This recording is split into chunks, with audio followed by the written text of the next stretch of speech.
Dating Congressman Zaldico, kukunin na ng pamahalaan mula sa Czech Republic.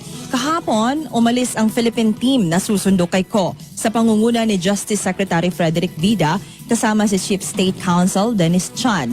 Makikiusap ang grupo sa pamahalaan ng Czech Republic na payagan itong dalhin sa bansa ang mambabatas na sangkot sa malawakang katiwalian sa gobyerno.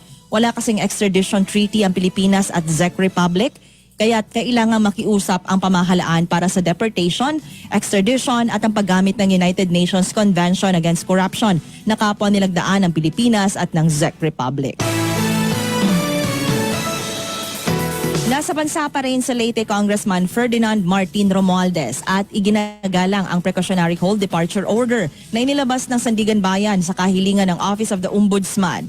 Sinabi ng abogado ni Romualdez na si Attorney Ade Fajardo, nananatili sa Pilipinas ang kongresista at hindi umalis ng bansa. Giit ni Fajardo na ang anumang ulat o pahiwatig na siya ay tumakas ay mali at irresponsable. Unang inirekomenda ni Ombudsman Crispin Remulla na huwag payagang makalabas ng bansa si Romualdez para magpagamot sa Singapore dahil sa kinakaharap nitong kaso. Samantala matapos magsalita ni dating House Speaker Martin Romualdez hinggil sa malawakang katiwalian sa flood control projects, inilayo ng Malacanang si Pangulong Ferdinand Marcos Jr. sa Leyte Congressman. Una nang sinabi ni Romualdez na hindi niya kontrolado ang budget ng pamahalaan mula 2022 hanggang 2025, kundi ito ay kontrolado ng executive branch.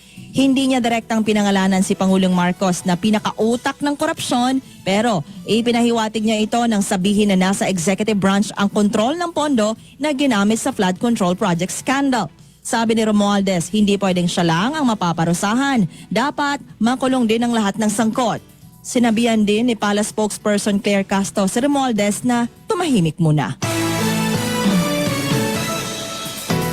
Kinokonsidera ng Commission on Elections na isa sa mga requirements ang birth certificate sa filing of Certificate of Candidacy o COC para sa 2026 Barangay Sangguniang Kabataan Elections o BSKE. Sinabi ni COMELEC Chairperson George Garcia na layunin nito na maiwasan ang mga kaso ng material misrepresentation at posibleng matagal na proseso ng disqualification ng mga kandidato.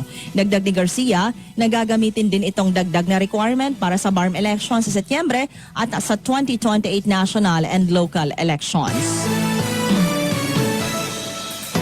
Samantala, sakop ng jurisdiction ng International Criminal Court Pre-Trial Chamber 1 ang lahat ng kasong isinampa laban kay dating Pangulong Duterte.